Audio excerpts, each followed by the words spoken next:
What I do have a problem with, Ben, is some of the people that have like really attacked him personally online.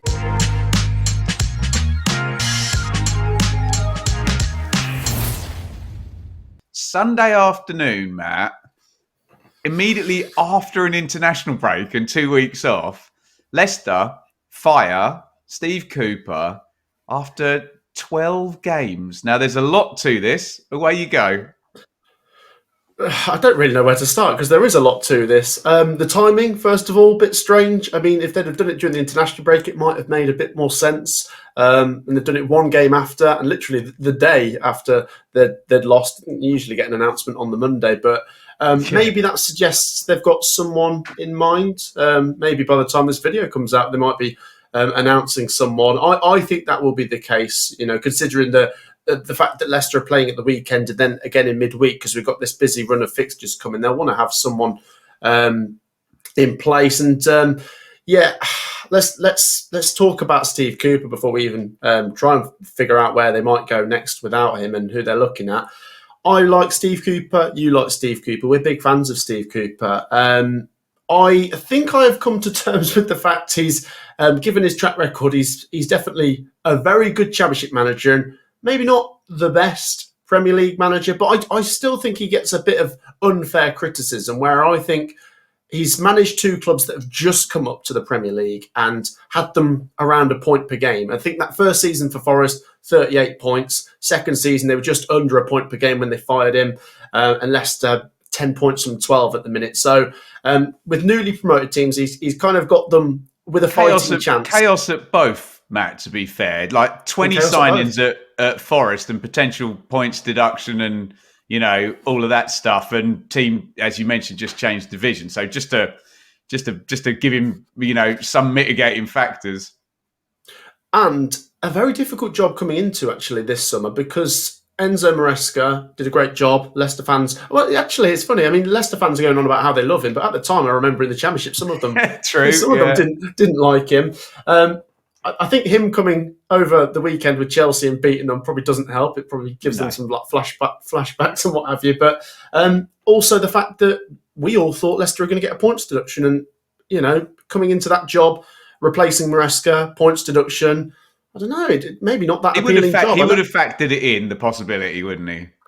Yeah, no, I agree. But they've spoken about how they were linked with Graham Potter, certain other names in the summer. And apparently, some of them were put off by the fact of the possible points deduction, thinking it could be a bit of a lost cause. So credit to Steve Cooper for going in there thinking, I'll give it a go. Obviously, clever work from the Leicester City lawyers when it came to the wording of that. We've spoken about the points deduction that they're going to avoid. So maybe now they think, we've actually got more of a real fighting chance of staying up. And with Steve Cooper, we're not sure if we're going to be that convincing. I mean, I think if Steve Cooper was given the full season, they'd have a chance. I'm not saying with certainty that they'd stay up, because it's a very difficult league, of course, but I think they'd maybe either be just above or just below that dotted line. But ultimately, I think what it is it's the style of football, and the Leicester City fans just are not buying into it. I think he was completely up against it when he first came in, because we've seen, maybe even some Forest fans. I mean, I know most of the Forest fans really love Steve Cooper, but some of them were like, his football doesn't work in the Premier League. And the Leicester fans like, oh no. And I think, to be honest, the first game against Tottenham, that should have been seen as a real positive. Let's get behind him. We picked up a draw. We're newly promoted. Let's see where we get to. But I think you are right in terms of the results they have managed to get, that there's maybe some sort of unsustainability about it. I mean, the Southampton game, they were I don't want to say they were lucky, but in a sense they kind of were. The Ipswich game, very, very late on. Could have even snatched something from the Arsenal game, didn't they? And then the Bournemouth game was, like you say, very Steve Cooper-y. He's just got a way of grinding out results. And like I said, the football, they're not going to maybe create lots of chances, maybe not going to have the best XG, but he'll give them a fighting chance, and they might be a bit better defensively than some of the other teams down there. But they've not taken to it. And I think seeing names like Ruud van Nistelrooy popping up here, there and everywhere, they've thought, I'd like someone like him, attacking manager, like I say, Graham Potter, maybe now that he might be attracted to the job if he knows that not going to get a points deduction now. I don't know. I just think I feel sorry for Steve Cooper.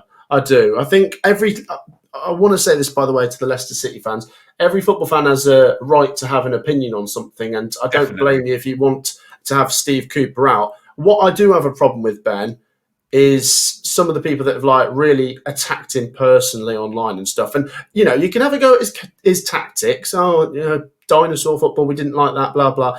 That's okay. You can have that view, but don't be horrible to the man who is genuinely a really nice guy. And I'm not saying that makes him a great manager, but I genuinely think he's getting a lot of unfair criticism from some people, and I feel bad for him. I hope he gets a good job. Actually, I mean, Coventry City's vacant at the minute. I wouldn't mind that. As we said, very good at the Championship, but maybe the Premier League, I don't know. He's proved not to be as good in the Premier League as he is in the Championship. But it'll be interesting to see where Leicester City go now. But I thought the writing was on the wall. I know they're not in the bottom three, but I just thought that the Leicester City fans, the noises coming out of there wasn't good. I did a poll yesterday, and you don't know the result of this. And the question said, were Leicester City right to sack Steve Cooper? Simple yes or no.